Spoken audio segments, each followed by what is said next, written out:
ನಮಸ್ಕಾರ, ನೀವು ನೋಡ್ತಾ ಇರೋದು ಸಿಜೆ ಕರ್ನಾಟಕ ನ್ಯೂಸ್. ವರದಕ್ಷಿಣೆ ದಾಹಕ್ಕೆ ನನ್ನ ಅಕ್ಕನನ್ನು ಕೊಲೆ ಮಾಡಿದ್ದಾರೆ.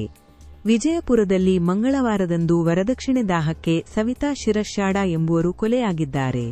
ಕಳೆದ ಕೆಲವು ದಿನಗಳಿಂದ ಬಂಗಾರ ತರುವಂತೆ ಪೀಡಿಸುತ್ತಿದ್ದ ಪತಿ ರಾಜಶೇಖರ್ ಶಿರಶ್ಯಾಡ ಅತ್ತೆ ಮೈದುನ ಮತ್ತು ಮಾವ ಸೇರಿಕೊಂಡು ಕೊಲೆ ಮಾಡಿದ್ದಾರೆ ಎಂದು ಮೃತ ಸವಿತಾಳ ಸಹೋದರಿ ವೀಣಾ ಆರೋಪಿಸಿದ್ದಾರೆ. ಇವರಿಗೆ ಕಠಿಣ ಶಿಕ್ಷೆ ಆಗಬೇಕು ಎಂದು ವೀಣಾ ಮಾಧ್ಯಮಕ್ಕೆ ಹೇಳಿಕೆ ನೀಡಿದ್ದಾರೆ. ಸಾರಿ ಫೋನ್ ಹಚ್ಚಿ ನಿಮ್ಮ ತಂಗಿ ಕರ್ಕೊಂಡು ಹೋಗತ್ತಂದ್ರು ಸಕರ್ ಸಾಮರಾತ್ರಿ ಒಂದಂದಿಲ್ಲ ಎರಡಂದಿಲ್ಲ ಆಳ್ಯಾಗ ಹೋಗಿ ಕರ್ಕೊಂಡು ಬರ್ತಿದ್ರಿ ಇವ್ರು. ಹೋಗಿ ಈ ಸತಿನೂ ಅದೇ ತರ ಮಾಡಿದ್ರೆ ನಮ್ಮ ಮಗಳನ್ನ ಮತ್ತೆ ಕುಳಿತಿದ್ಲೇನೋ ಅನ್ನೋ ಭಾವನೆ ರೀ.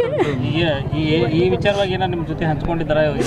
ಯಾವಾಗಾದ್ರೂ ಹೇಳ್ತಿದ್ರಿ, ನಾನು ಭಾಳ ಟಾರ್ಚರ್ ಮಾಡ್ತಾರ್ರಿ ವನಿ, ಹೊಡಿತಾರ್ರಿ ವನಿ, ಕೂದಲ ಹಿಡಿದು ಬಾಡಿ ಹೊಡೆದಾರ್ರಿ ವನಿ, ಒಂದ್ 2-3 ಸತಿ ಹೊಡೆದಾರ, ತೆಲಿನೂ ಫ್ರ್ಯಾಕ್ಚರ್ ಆಗಿತ್ರಿ ಆಕಿಂದು. ಇವ್ರು ಈ ತರ ಮಾನಸಿಕ ಟಾರ್ಚರ್ ಕೊಡೋದ್ರಿಂದ ಒಂದ್ ಸತಿ ಈಗ ಲಕ್ವನು ಆಗಿತ್ರಿ. ನಾವು ಎಷ್ಟ್ ಹೇಳಿದ್ರು ನಮ್ಮ ಅತ್ತೆಯವ್ರಿಗೂ ಅಂದ್ವಿ ಬಿ ಇಲ್ಲ, ಈಗ ಟಾರ್ಚರ್ ಮಾಡ್ಲಿಕ್ಕತ್ತಾರ ಅಂದ್ರೆ ಒಂದ್ ಸ್ವಲ್ಪ ದಿನ ತಂದು ಇಟ್ಕೊಳ್ಳೋಮನ ಅವ್ರೇನು ಇಲ್ಲ ತಂಗಿ, ಎಲ್ಲಿ ಇರ್ಬೇಕು ಹೆಣ್ಮಗಳು ಅಲ್ಲಿದ್ರೆ ಚಲೋ, ನಾವೆಲ್ಲ ಹಳ್ಳಿಯವ್ರಿದ್ದೇವೆ, ಒಂದ್ ಹೆಣ್ಣಿಗೆ ಎಲ್ಲಿ ಗೌರವ ಮಾನ ಸಿಗ್ತದ ಅಲ್ಲ ಇರ್ಲಿ ಅನ್ನೋ ಒಂದೇ ಒಂದು ಕಾರಣಕ್ಕೆ ಅವ್ರ ಮನ್ಯಾಗ ಬಿಟ್ಟೇವ್ರಿ. ನಾಟಕ ಮಾಡಿದ್ರಿ ಚಂದ ಇರುವಂಗ. ಅವ ಒಳ್ಳೆವಾಗಿದ್ದಂದ್ರೆ ಇನ್ನೊಬ್ರು ಮನೆ ಹೆಣ್ಮಕ್ಳ ಜೀವನ ತೆಗಿತಿತ್ಲ. ಒಂದೇದು ಎರಡನೇದು ಆಕೆಗೆ ಹೆಣ್ತಾಗಿ ಒಂದ್ ರೀತಿಯಿಂದ ನೋಡ್ಲೇ ಇಲ್ಲ ಅವ. ಯಾಕೆ ಹಂಗ